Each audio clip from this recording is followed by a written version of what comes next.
चतुर्दशोऽध्याय युधिष्ठिरोवाच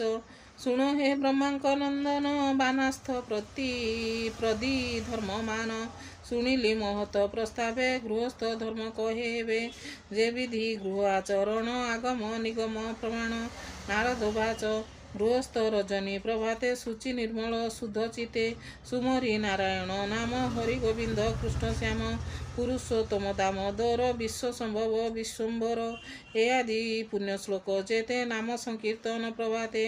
हेमंत नित्य नित्य करी गृहस्थ धर्म को आचरी महांत जनर ए कर्म नित्य करिब उपासन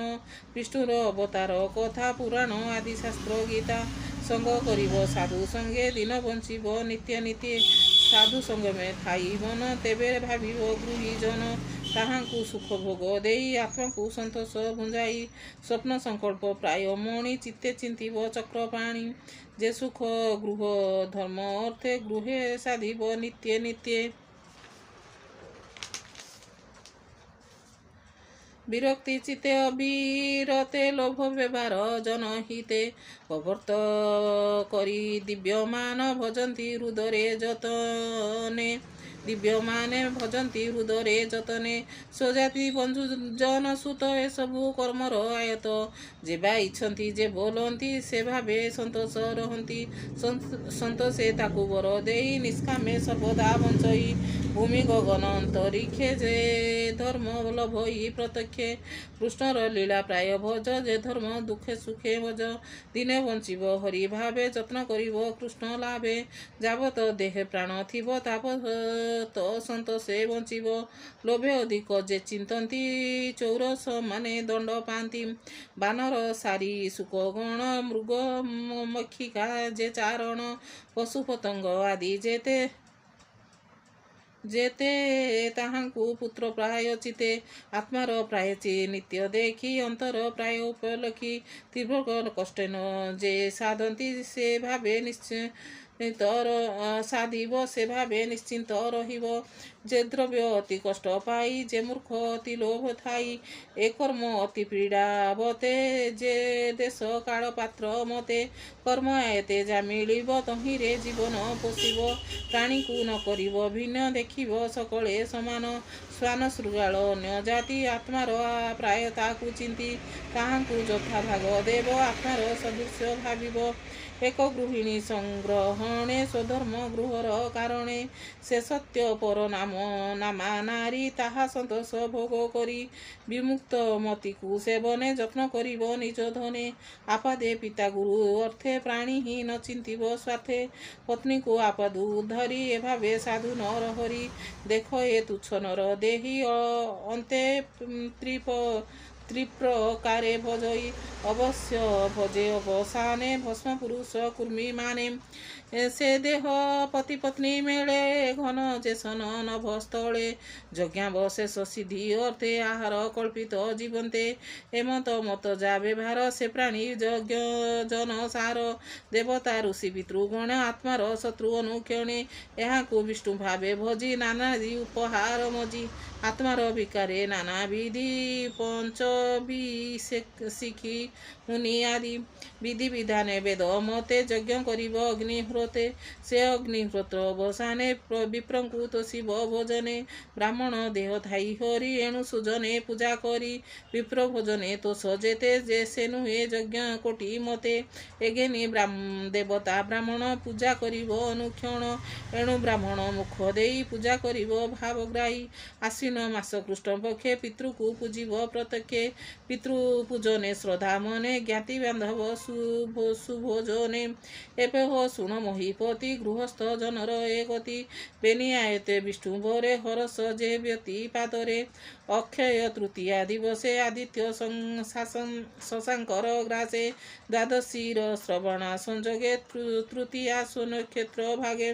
शुक्ल नवमी भाद मासे ऋतुर अष्टम दिवसे सप्तमी माघ शुक्ल पक्षे पौष पौर्णमासीर मघा रखे द्वादशी अनुराधा जोगे त्रिभुपूर्वा उत्तरा संजोगे एत्रय तिथि एकादशी जन्म नक्षत्र जोगे मिशी ଶ୍ରେୟ ସାଧିବ ଯୋଗ ଏତେ ପ୍ରାଣୀ କି କର୍ମ ସିଦ୍ଧି ଅତେ ଏଦିନେ ଧର୍ମ କର୍ମ କଲେ ଶ୍ରେୟ ଆୟୁଷ ବଢ଼େ ଭଲେ ଏଦିନେ ତପ ହୋମ ସ୍ନାନ ଯଜ୍ଞ ଦେବତା ଆରାଧନ ସଂସାର କାଳେ ପତ୍ନୀ ସଙ୍ଗେ ରମିବ ପତ୍ୟ ସଂଯୋଗେ জ্ঞাতি মরণ প্রেত কার্য পূজিব বান্ধব প্রেত কার্যে পূজিব বান্ধব সমাজে এবে ও শুণ ধর্ম শিষ্য কহিবা পুণ্যস্থান দেশ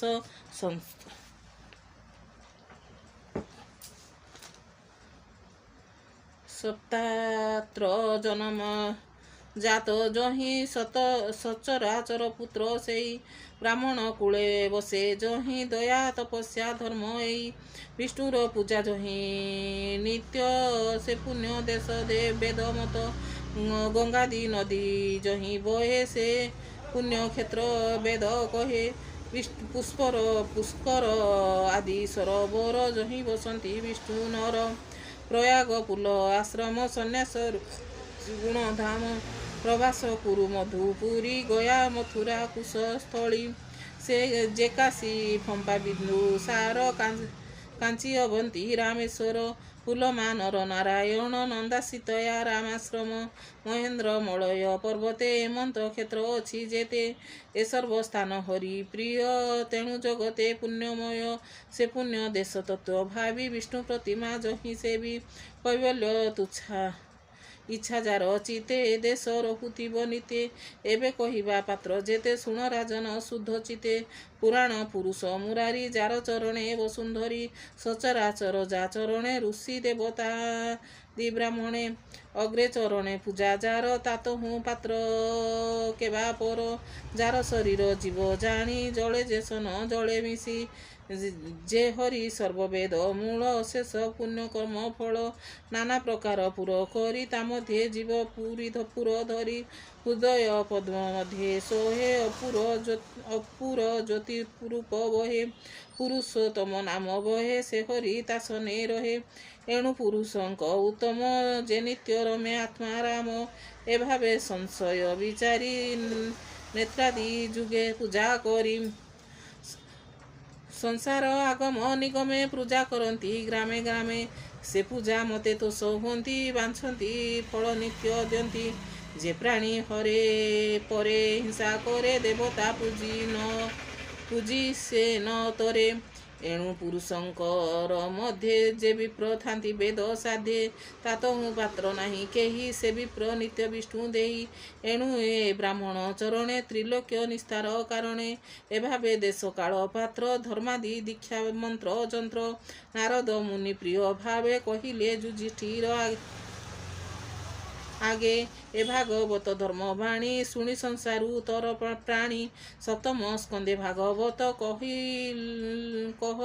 ବିପ୍ର ଜଗନ୍ନାଥ ଇତି ଶ୍ରୀମଦ୍ ଭାଗବତେ ମହାପୁରାଣେ ପରମହଂସ